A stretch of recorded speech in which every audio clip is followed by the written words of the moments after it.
오늘은 태니가 병원에 가는 날이에요. 오늘 진료과가 무려 3과라서 아침부터 정말 바빴는데요.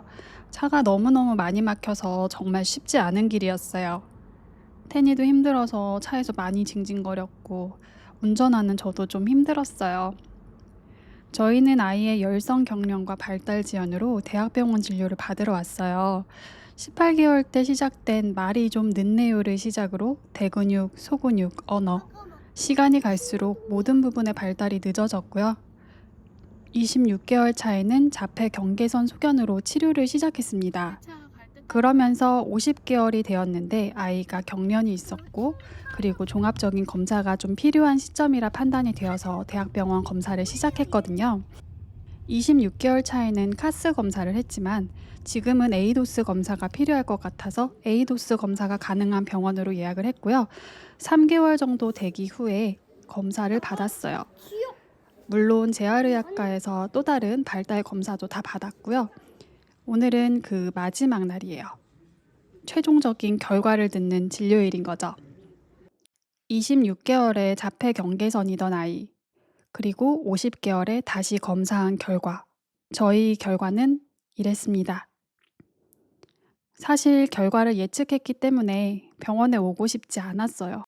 카스 33점, 에이도스 18점. 자폐증이라는 진단이 나왔습니다. 오히려 카스 점수도 전보다 더 높아졌고요. 에이도스 모듈 2를 했는데 10점부터 자폐라면 저희 아이는 18점으로 꽤 높은 점수가 나왔어요. 태니가 병원에 오면 꼭 보는 이 수족관. 여기에는 니모와 친구들이 있어요. 저희는 항상 병원에 오면 여기서 좀 시간을 보냅니다. 사실 제가 느끼기에도 아이가 말을 하기 전보다 더 자폐 성향이 도드라졌어요. 오히려 말을 하니까 알겠더라고요. 둘째 아이와 너무 달랐어요. 많은 부분이. 그래서 검사 전까지 제가 많이 힘이 들었어요. 너무 불안하더라고요. 경계에서 정상으로 가야 하는데 저희는 열심히 치료도 했고 최선을 다하고 있는데 이건 정말 말만 하면 끝인 게임이야 라고 생각을 했거든요. 근데 이상하게 그게 아닌 것 같은 거예요. 그 촉이 주양육자인 저에게는 좀 오더라고요. 일단 병원 진료 후 둘째 아이 하원을 하고 또 아이들 저녁과 목욕, 아이들이 잠이 들고 나서야 결과지를 다시 보고 상황을 정리해 봅니다. 오늘은 처음으로 설거지를 하지 않은 날이에요. 아무것도 사실 일이 잡히지 않더라고요. 무슨 정신으로 운전을 했는지도 솔직히 잘 모르겠어요. 돌아오는 길 차 안에서 눈물이 계속 흘렀는데요. 아이가 뒤에 있어서 못 봐서 참 다행이더라고요. 아이는 동요를 듣느라 그저 신이 났고요. 참 많은 생각이 들었어요. 내가 뭐뭐 했다면, 내가 뭐뭐 하지 않았다면 우리 아이가 달랐을까? 저는 여전히 가장 쉬운 게 제 자신을 책망하는 일이라서 저부터 탓하게 되더라고요. 누구의 탓도 아닌 거 잘 알지만 너무 마음이 아프고 힘이 들었어요. 왜 우리에게, 왜 우리 아이에게 이런 생각이 드는 일들이 생기니까 다 엄마인 제가 잘못 살아서 그런 것 같고 또 생각해보면 내가 뭘 그렇게 잘못했나 싶기도 하고 억울하기도 하고 감정과 생각이 너무 많았어요. 그래서 그것들을 좀 정리하다 보니까 마음이 많이 힘이 들었던 것 같아요. 마음이 힘드니까 몸도 바로 아프더라고요.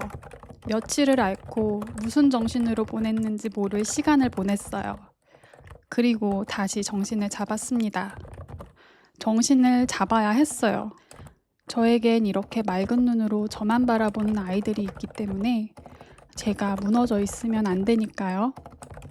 아이의 자폐 진단. 그로 인해 여러 가지가 달라지게 되었어요. 지금 제가 결정해야 할 것과 준비해야 할 것들이 좀 있더라고요. 그래서 그걸 정리하며 마음을 다시 잡아보았습니다.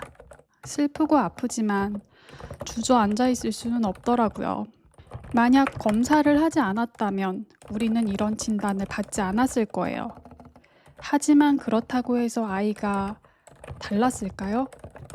아니에요. 이건 눈만 가린다고 되는 문제가 아니에요. 원래 어떤 진실들은 조금 아프기도 하더라고요.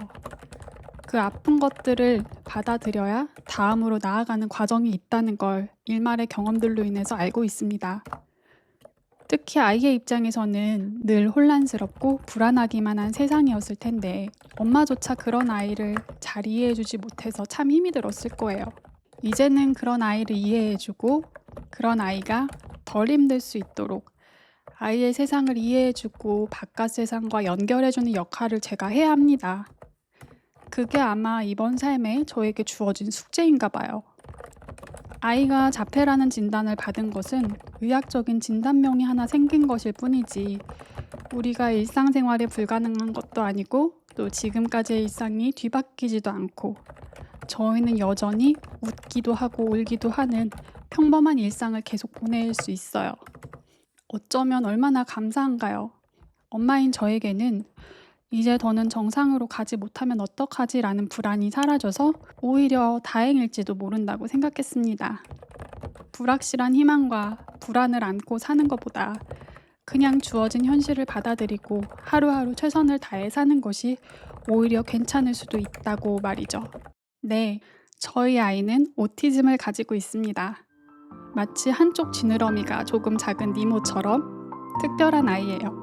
그렇다고 해서 사랑스럽지 않은 게 아니라 여전히 너무나 사랑스러운 아이입니다.